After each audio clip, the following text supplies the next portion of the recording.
Olá! Que bom ter vocês conosco. Nós somos uma IA desenvolvida pelo site .geek. Curadoria de conteúdo humana por Gordo Geek. Eu sou o Eduardo. E eu sou a Jéssica. Aqui sempre fazemos uma investigação especial sobre um olhar geek de assuntos ligados à tecnologia, ciência, espaço e muito mais. Hoje a gente vai mergulhar fundo num nome que, olha, tá dando o que falar no mundo da tecnologia. Perplexity AI. Com certeza. Um nome que surgiu relativamente rápido, mas com um impacto impressionante. Exato. A gente se baseou aqui em entrevistas com o CEO, análises de mercado, relatórios bem detalhados que recebemos. E a nossa missão aqui é tentar entender, né, como essa startup cresceu tão rápido. E mais do que isso, por que ela é vista como, bom, talvez um pesadelo em potencial para gigantes como o Google? Essa é a pergunta de milhões, literalmente. Pois é.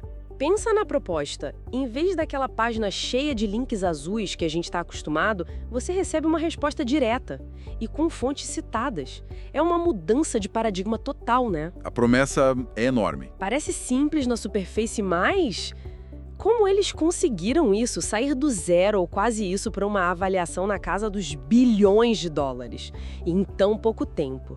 É isso que a gente vai desempacotar hoje. Bom, para entender a Perplexity, a gente tem que começar pelo começo, que é o Aravind Srinivas, o CEO e cofundador. Isso, a história dele é bem interessante.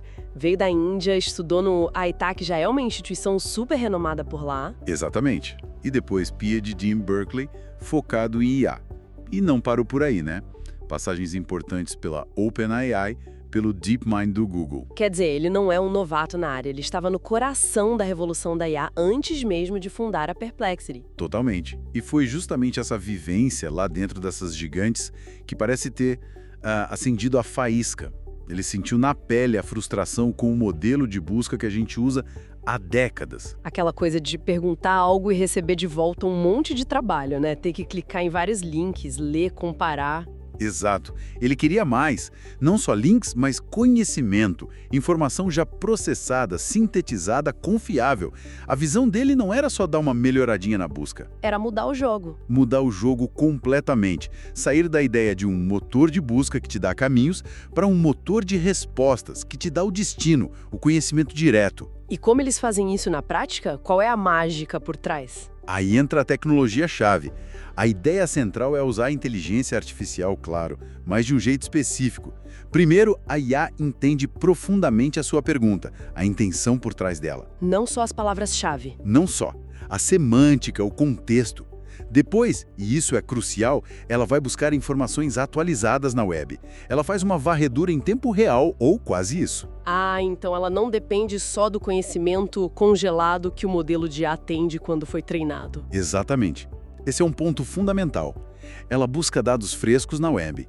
E só depois de ter essa informação recuperada, ela usa a capacidade da IA generativa para sintetizar uma resposta direta, concisa. E o mais importante, citando as fontes. De onde veio aquela informação? Isso é um pilar da Perplexity, a citação das fontes para dar credibilidade e permitir que o usuário verifique. Essa arquitetura toda tem um nome técnico, Geração Aumentada por Recuperação, ou RAG, Retrieval Augmented Generation, ARG. Parece um nome complicado, mas a lógica por trás é genial, né? Buscar na web antes de gerar a resposta. Isso resolve um problemão dos modelos de linguagem puros, que às vezes inventam coisas ou usam dados velhos. Resolve, ou pelo menos tenta mitigar bastante. A recuperação de informação atualizada antes da geração é o que permite que as respostas sejam relevantes para o agora. E tem outro ponto estratégico aí. Qual? Eles não apostam todas as fichas em um único modelo de IA. Ah, é verdade, eu li sobre isso. Eles usam vários, né? Correto.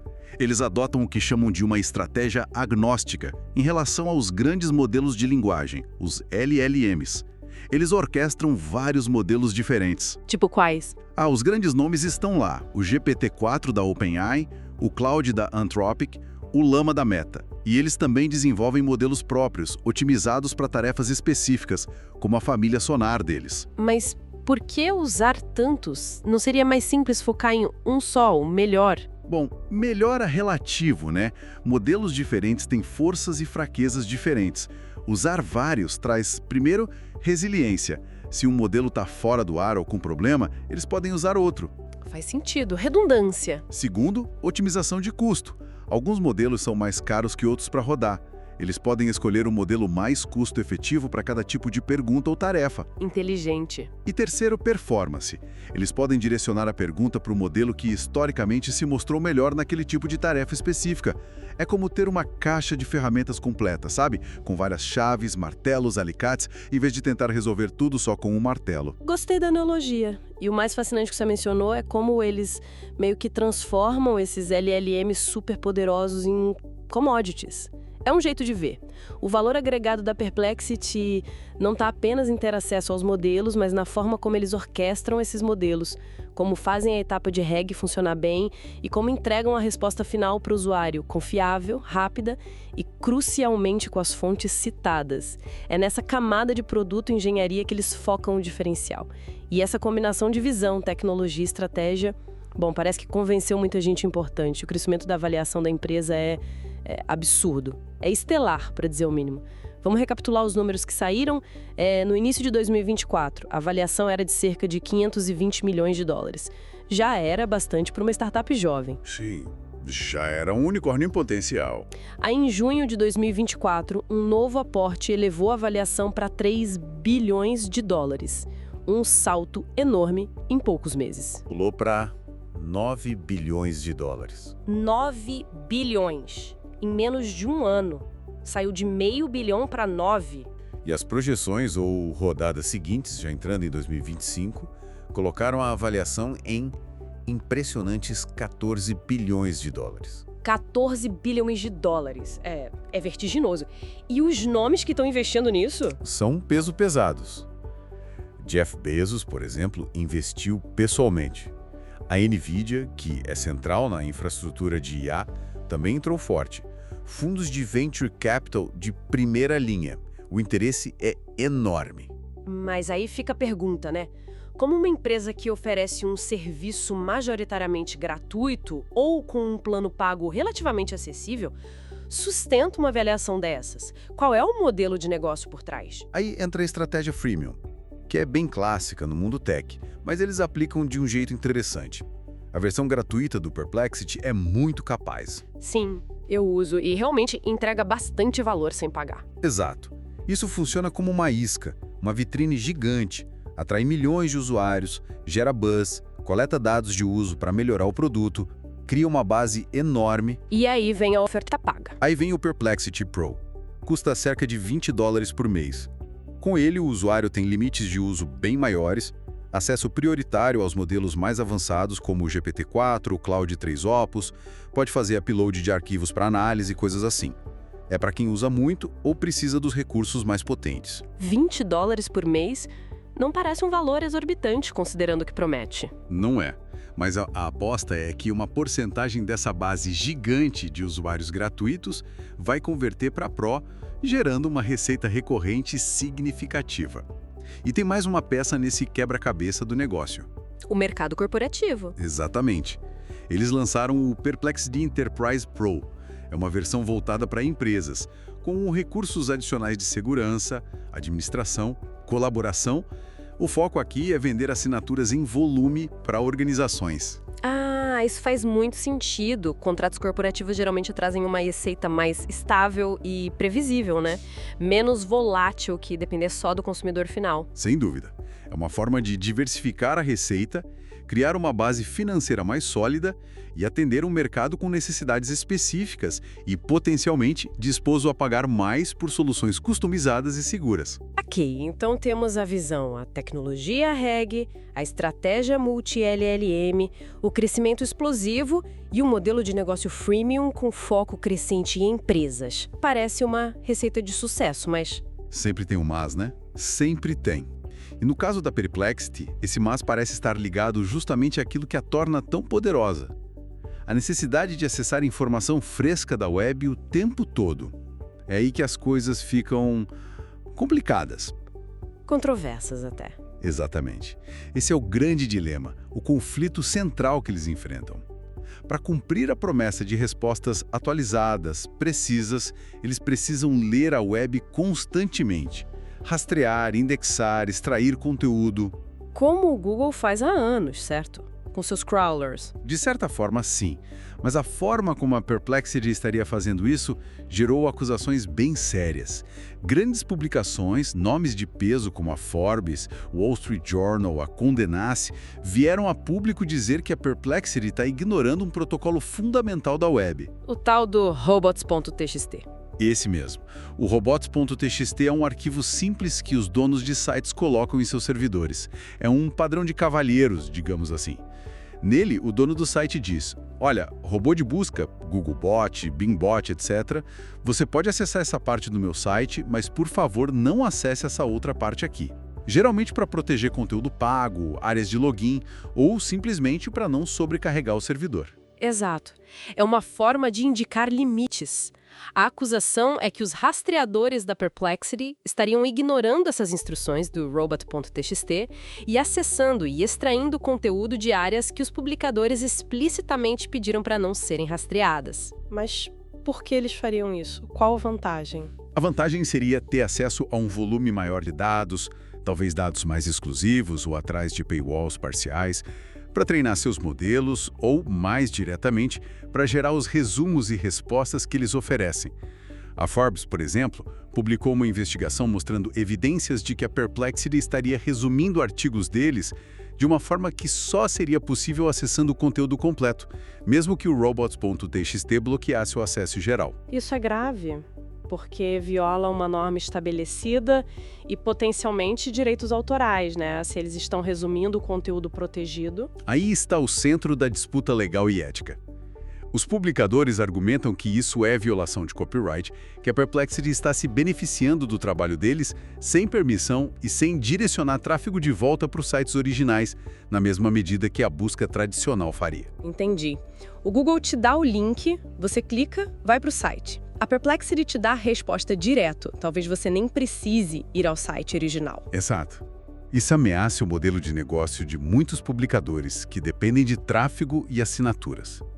É uma tensão fundamental entre o agregador de informação e o criador de conteúdo. E a Perplexity está bem no meio dessa tensão. E além dessa questão do rastreamento e copyright, tem outro risco inerente ao modelo deles, ligado à própria IA, né? Sim. A dependência dos LLMs para sintetizar a informação recuperada, por mais avançados que sejam, ainda carrega o risco das chamadas alucinações. Que é quando a IA basicamente inventa coisas. Inventa fatos, cita fontes que não existem, interpreta mal a informação que recuperou. Acontece. E para o Perplexity, que vende a ideia de ser um motor de respostas confiável, cada alucinação é um golpe direto na sua proposta de valor. O duplo. Garantir que a recuperação de informação seja ética e legal e que a geração da resposta seja precisa e livre de erros factuais graves. É um equilíbrio muito delicado. É um cabo de guerra constante, então. Precisam dos dados, mas a forma de obter gera atrito. Precisam da IA para sintetizar, mas a IA pode errar. Com tudo isso na mesa, qual é o próximo passo para eles? Onde eles querem chegar? A ambição para por aí em ser um ótimo motor de respostas? De jeito nenhum. A visão de longo prazo do Srinivas e da equipe vai muito além de simplesmente responder perguntas. Eles almejam algo bem mais ambicioso: se tornar um motor de ações. Motor de ações? O que seria isso? Imagine que no futuro você não peça só para a IA pesquisar quais os voos mais baratos para Salvador semana que vem. Você poderia dizer: Perplexidade, reserve o voo mais barato para Salvador semana que vem, saindo na sexta e voltando na segunda, e coloque no meu calendário. Uau! Então a IA não só buscaria informação, mas executaria a tarefa com base nela. Essa é a ideia. Fazer uma compra, agendar um serviço, reservar um restaurante. Transformar a busca de informação em ação concreta. Isso exigiria integrações profundas com outros serviços, claro, e um nível de confiança ainda maior por parte do usuário. É um salto gigantesco. E como eles planejam chegar lá? Já tem sinais dessa direção? Sim, alguns movimentos indicam isso. Primeiro, o desenvolvimento de um navegador próprio, chamado Comet. Ter o próprio navegador dá a eles mais controle sobre a interface do usuário, sobre como as informações e as ações são apresentadas. Tira a dependência de rodar só como um app ou extensão em outros navegadores. Exato. E segundo, as parcerias estratégicas que eles têm buscado. Fecharam acordos com fabricantes de celular como a Motorola para ter o Perplexity pré-instalado ou integrado em novos aparelhos. Ah, interessante. Ataque na distribuição. E também com operadoras de telefonia como a SoftBank no Japão. O objetivo é claro: estar presente onde o usuário está, controlar a interface o máximo possível e garantir que o Perplexity seja a porta de entrada padrão para a interação com a IA. E, eventualmente, para essas ações. Faz todo sentido estratégico. Controlar a interface e a distribuição é chave nesse jogo. Sem dúvida. Eles estão construindo não só a tecnologia de resposta, mas também o ecossistema ao redor dela para viabilizar essa visão de longo prazo de ser um motor de ações. Realmente, que jornada é! É impressionante. Uma mistura de inovação tecnológica brutal, um crescimento que desafia a gravidade, mas também, desafios éticos, legais, operacionais gigantescos pela frente. Não dá para negar que a Perplexity está redesenhando o mapa da busca online. Ou pelo menos tentando, e forçando os gigantes a reagirem. Eles provaram que existe um apetite enorme por uma alternativa ao modelo de links do Google que dominou por tanto tempo. Uma resposta direta, rápida, com fontes. É atraente, muito atraente. A grande questão que paira no ar e que talvez só o tempo responda é: será que é possível construir e consolidar esse modelo de motor de respostas de forma sustentável? Sustentável em que sentido? Financeiro, tecnológico? Em todos, mas principalmente no sentido de coexistir com o ecossistema da web como ele é hoje. É possível ser abrangente e confiável, sem de alguma forma quebrar as regras do jogo, sejam elas tácitas, como o robots.txt, ou explícitas, como direitos autorais? Ou será que o sucesso de um motor de respostas como o Perplexity inevitavelmente canibaliza os criadores de conteúdo que o alimentam, minando a própria fonte de informação da web? É uma dinâmica complexa. Nossa, é uma reflexão em tanto para a gente terminar. O equilíbrio entre consumir informação e sustentar quem a produz. A Perplexity está bem no centro desse furacão. Exatamente. Fica aí a questão para a gente acompanhar de perto nos próximos anos. O desenrolar dessa história vai dizer muito sobre o futuro da informação na internet. Esperamos que essa nossa discussão detalhada tenha sido útil e, claro, interessante para quem nos ouve. E se você gostou, não esquece. Deixa seu comentário, curte, compartilha com os amigos. Isso ajuda muito a gente a continuar trazendo essas informações e análises. É isso aí. Muito obrigado pela companhia e até a próxima. Tchau!